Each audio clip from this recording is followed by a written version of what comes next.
বলি আমাদের কুরবানিটাকে কোনো বলি বলা হয় না, এটা ত্যাগ। যদি স্পেসিফিক রাজ্য সরকারের হোম ডিপার্টমেন্ট বা কোনো জনসাধারণদের কন্ট্রোল করার জন্য কোনো নির্দেশিকা বেরায়, তো আমার মনে হয় বলিটার সঙ্গে কুরবানিটাকে যোগ করা বা কম্পেয়ার করা মোটেই होगा। कॉम्प्रोमाइज सब कुछ लिए होना चाहिए, लेकिन एक विश्व का मुसलमान का इतना बड़ा जो उत्सव है, त्याग है, कुर्बानी है, ये किसी को मना करने का हक नहीं है।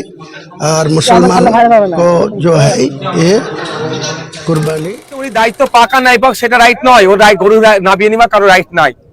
সমস্যা হচ্ছে এটা 14 বছরের নিচে গরুকে বলি দেওয়া যাবে না, তথা কুরবানি দেওয়া যাবে না। আপনি 14 বছরের নিচের গরুকে নিয়ে গিয়ে চাষ করতে পারেন না, দুধ দুইতে পারেন না, বাড়িতে পুষতে পারেন না, ওদের বিরুদ্ধে অভিযোগ করা দরকার। সমস্যা হচ্ছে মানুষ অভিযোগ করছে না, চুরির অভিযোগ করা দরকার। নিয়ে নিচ্ছে, চুরি করে নিচ্ছে, আক্রমণ করবে আমি বলবো না। আমার কাছে আগে দল না, আগে আমার জাতি। আপনি লিখে দেন, আমি ওসব পরোয়া করি না। আমার জাতিকে অ্যাটাক করবে আর আমি শুভেন্দুকে ছেড়ে দেবো? কোনো মতেই ছাড়বো না, প্রত্যাহার করতে হবে। নাহলে মুর্শিদাবাদে যেতে দিন, দেখাবো মুর্শিদাবাদে হুমায়ুন কবির স্পটে না থেকেও শুভেন্দু অধিকারীর কি অবস্থা করবো। ব্যর্থতার কথা আমি বলবো না। পুলিশ নাকা চাল দিয়ে ঘুমাচ্ছে, দেখছে না যে গোটা মুসলিম সমাজকে এইখানে দাঁড়িয়ে অ্যাটাক করছে?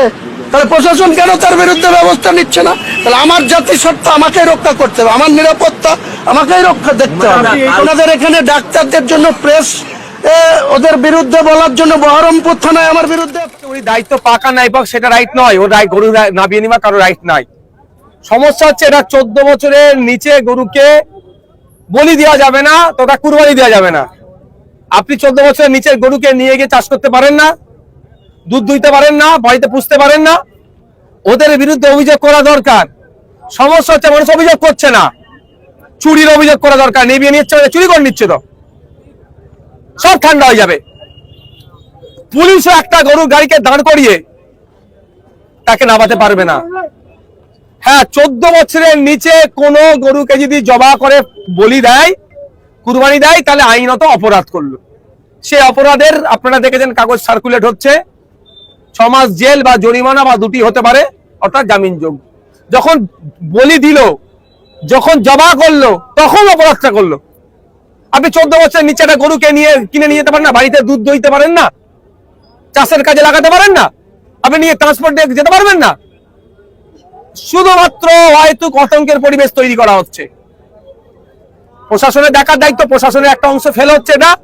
তবে আমি মিডিয়ার মাধ্যমে সাধারণ মানুষকে বলবো, যদি এই ধরনের কোনো সমস্যার সম্মুখীন হয়, সেই পুলিশ হোক আর কোনো বিজেপি নেতা নেত্রী হোক আর সাধারণ মানুষ হোক, তার বিরুদ্ধে থানায় কমপ্লেন করুন। কমপ্লেনের কাগজ আমাকে দিন, আমি উচ্চতর নেতৃত্ব অফিসারদের সাথে কথা বলবো, প্রয়োজনে কোর্টের দ্বারস্থ হবো। কুরবানি নিয়ে রীতিমতো সংখ্যালঘু সমাজে, মুসলিম সমাজের মধ্যে একটা আতঙ্ক তৈরি হয়েছে। ইভেন আপনার বিধানসভা ভাঙড়ের মানুষের মধ্যে, কোন ভাঙড়ের মানুষকে বলবো কোনো আতঙ্কিত হওয়ার দরকার নেই। প্রথম ভাঙড়ের মানুষকে বলবো, কিসের আতঙ্ক? কুরবানি দিতে পারবে কি পারবে না? কেন পারবে না? কোন জায়গা বলেছে কুরবানি দিতে পারবে না? কে বলেছে? কে বলেছে কুরবানি দিতে পারবে না? হ্যাঁ, একটা নিয়ম আছে, নিয়মে এখন মেলা গেলে আপনি আমি আবদ্ধ। এবারে এই নিয়মটাকে ভাঙতে হবে, গণতান্ত্রিক প্রক্রিয়ায় কি করতে হবে তার জন্য চ্যালেঞ্জিং জায়গা, শর্ট পিরিয়ড।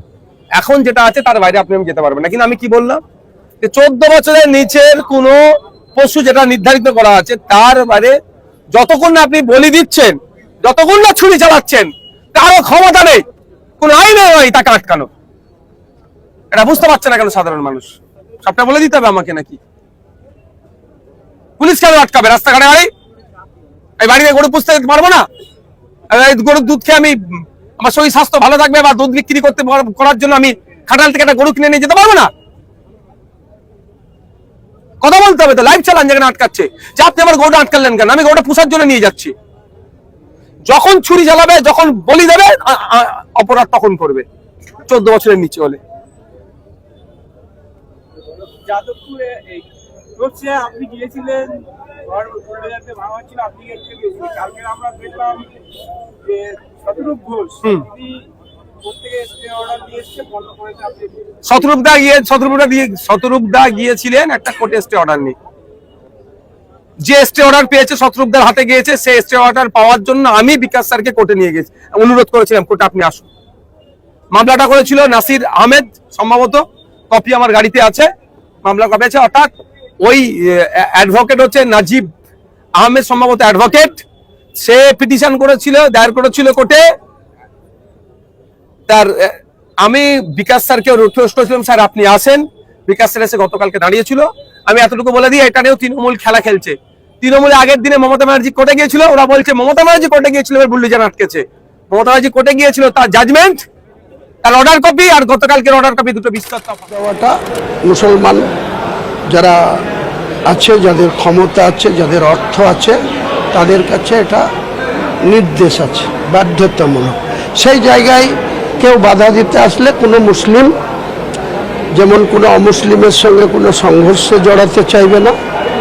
পাশাপাশি তাদের পবিত্র কুরবানি, ঈদুল জোহা, ঈদুল আজহা, একটা ঈদের নামাজকে এক মাস ব্যাপী ঈদের নাম রোজার পরে যেটা বলা হয় ঈদুল ফিতর, খুশির ঈদ, আর 2.5 মাস পরে ঈদের ঠিক 2.5 মাস পরে চাঁদ উঠলে যেটা বলা হয় কুরবানি বা ঈদুল আজহা।